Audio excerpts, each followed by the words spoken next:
Hi, my name is Brooklyn Morris, and I will be sharing with you my study validating the gender gap in domestic violence sentencing. I don't have a remote, so I'm going to have to go up to it here.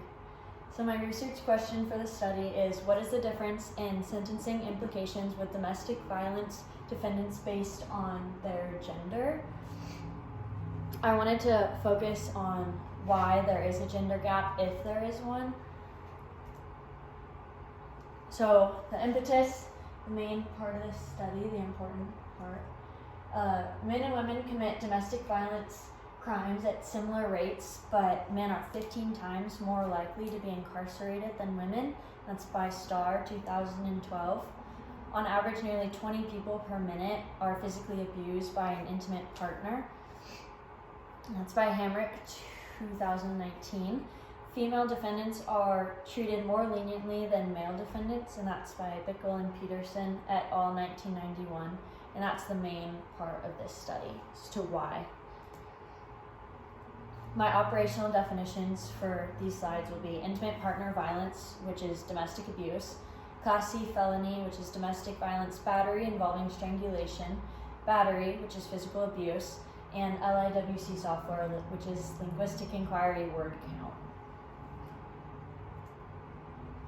So my background research, Daly, 1989, claimed that the role the defendant plays at home has weight to it. If a person has children, they're less likely to be sentenced, but women are less likely more than men. The paternalism argument was all used by Curran, 1983, Molds, 1980, Nagel, and Weitzman, 1971, which is basically claiming that females are the weaker sex. Green, 1961, said that males are often given fixed terms, whereas women are more likely to get probation and fines. Spawn, 2002, said females are less dangerous and less blameworthy, and they're less likely to fall into poor habits compared to men.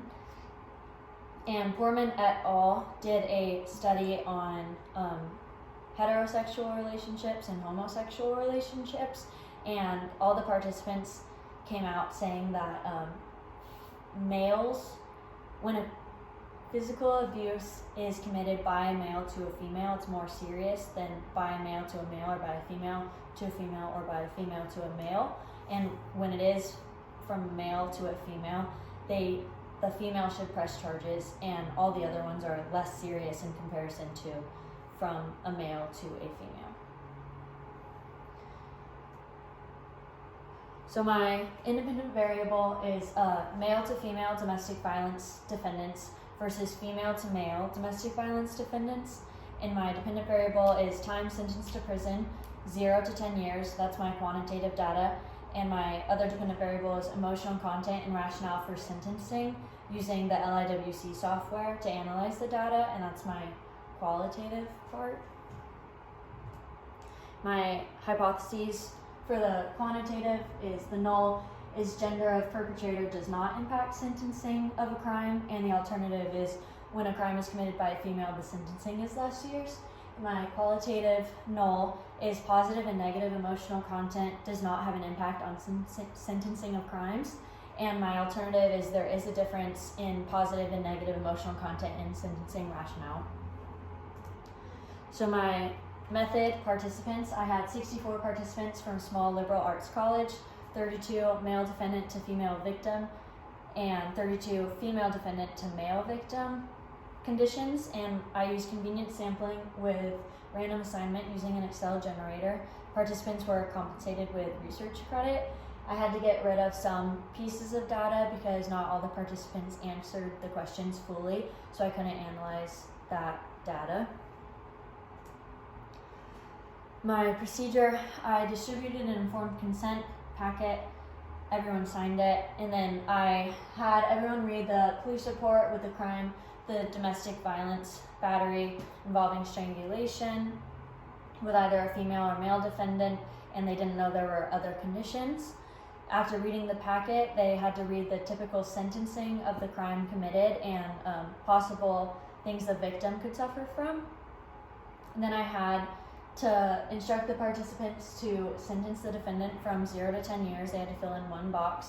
And then they had to justify their reasoning in a short paragraph. And once the packet was completed, they just flipped it over and I collected it. Or they could fill out the word search if they wanted to opt out from the study, or if they just had extra time. So this is the packet they received plus the word search, which isn't included. They had the police report they had to read, which was either a male defendant or a female defendant. And this is the crime, like the typical sentencing for the crime, and what the victim could possibly suffer from. Here they had to fill out 0 to 10 years, just fill in one box, and then write a short paragraph justifying their sentencing.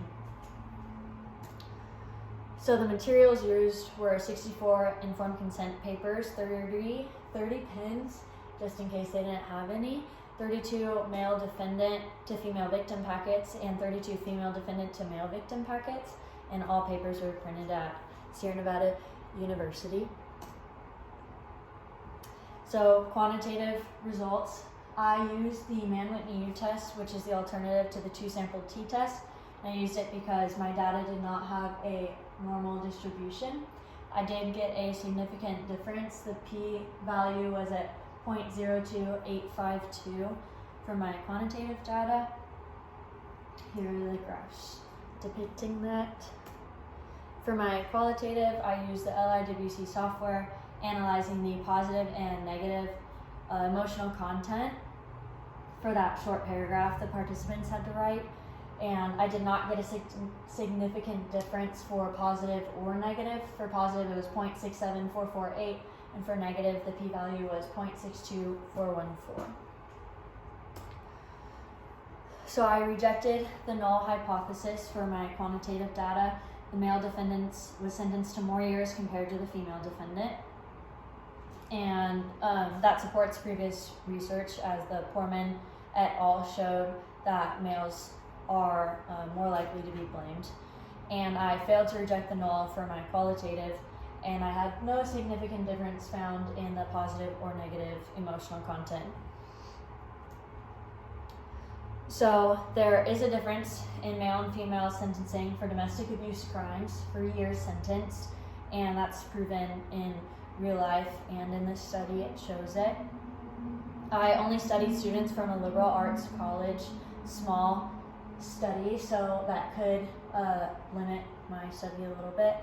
Methodological issues, the LIWC software used to analyze the emotional content might not have been the right thing to use, or maybe I didn't analyze the right parts of it.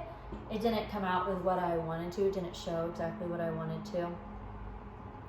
And students may not have answered the way that they were supposed to, or the way that I intended them to.